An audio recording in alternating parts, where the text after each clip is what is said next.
Yay! Okay, here we go. This is a PowerPoint where the animation, I think, works. We're going to find out in a second. This is Inception style. This is yeah, Google PowerPoint this is a slide on top with a of slide. Google Slides. Can you see it, though? Can you see my underneath PowerPoint? There's going to be like a slate with a chalkboard. Yeah, great. Okay, hold on. And this is being recorded, so you will be able to get this on the video afterwards if you want to follow along. But let me just show you generally what genetic drift is. And so we have a population of spiders, 6-legged spiders. That's so it's disturbing to me. It's not a spider. 6-legged spiders. Some of them are blue in color, some of them are red in color. And of course, color is very not usually binary, but we're just kind of trying to explain this using sort of obvious differences.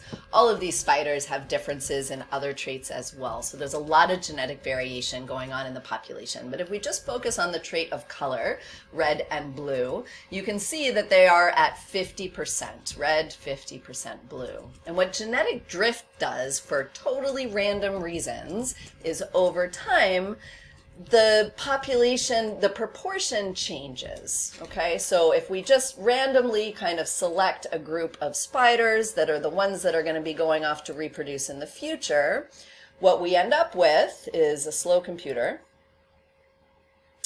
And let's just say randomly, these are the spiders that get to reproduce into the future. And if we take a look now at the population proportions, you can see that it's changed from 44% to 56%. That's genetic drift. It is also evolution. It is not natural selection. Okay. Next. Genetic drift, there are many different sort of reasons. And again, the reason isn't random, like we know what the reason is. What's random is who gets to survive, who gets to live. It's not with respect to the fitness of that trait, okay? So that's what's random. So imagine we have our population. So what we're going to do is show you two extremes, right? One of the extremes is called the bottleneck effect. And the bottleneck effect is simply a change in the proportions of that trait, of that variation, due to a dramatic reduction of the population.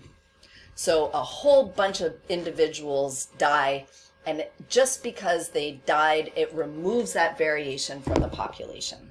Okay, so it's a reduction in the population, and it looks like this. We have a big tornado that comes through our population of spiders. For random reasons, it takes out a whole bunch of them, okay? And when we reassess the proportion of color variation, we see that it has changed from 50-50 to 42-58, okay? And that would be like a big change if that happened within a population. And the other extreme example, which is different, is called the founder effect. And the founder effect is simply the sort of budding off of some individuals from a big population to start another smaller population. That's why it's called founder. They're founding their own population. And so imagine we had a mainland population of spiders and an island that wasn't too far away that they could get to. We start out with 50-50, and then over time, a subpopulation colonizes that island and takes over. And just because of random reasons for why those individuals made it over to the island, you now have a rather dramatic change in the variation. So that's the founder effect. And there are consequences and implications for all of these things. The next concept that we want to introduce is actually kind of the opposite. It's called gene flow.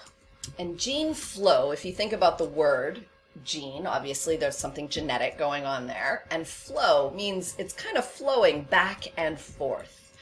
And if you want to kind of anchor these in concepts that you're probably familiar with, think about immigration and emigration across populations.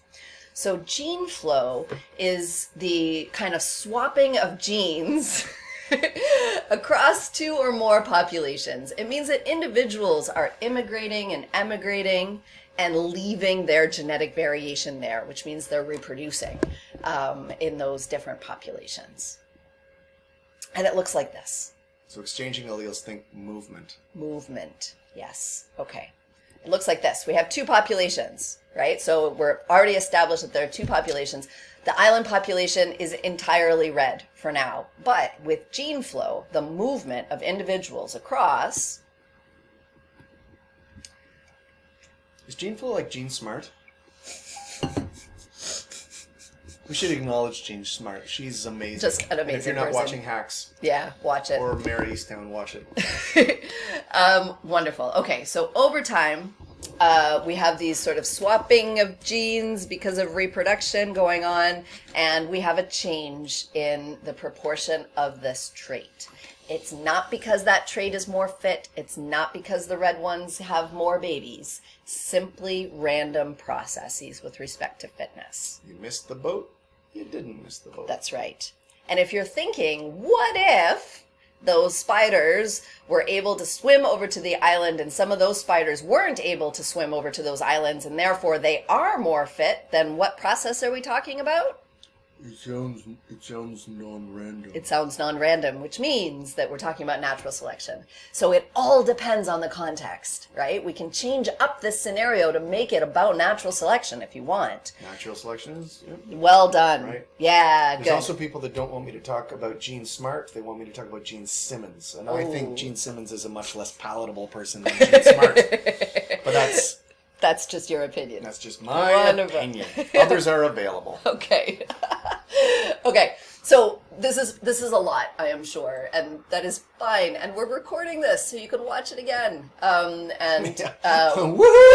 And we've given you homework that is exactly meant to help you kind of put it all in your brain, understand the differences between these terms. We don't want you to memorize these terms. We want you to be able to explain the differences. So we have a homework thing. It's cool. Before you move on. Yeah.